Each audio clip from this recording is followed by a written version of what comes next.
The day a car accident claimed my legs, it felt like my world had ended. I was a dancer, the stage was my second home, my feet were my voice, and suddenly, it was all taken away. The days in the hospital were a blur of pain, pitying glances, and the echoing void of a future I couldn't picture.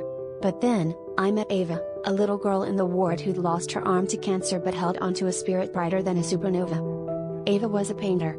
She'd paint these beautiful sunsets with her left hand, each stroke a testament to her willpower. I found myself drawn to her.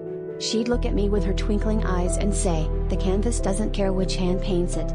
It only cares for the colors it gets." Her words nestled in my heart, sowing the seeds of hope.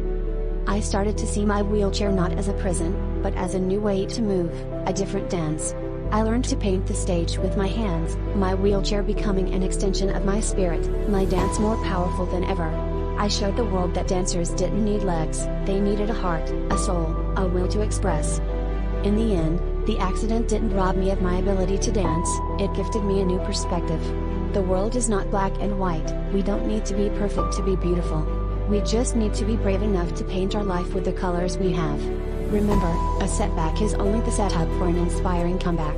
Embrace it, dance with it.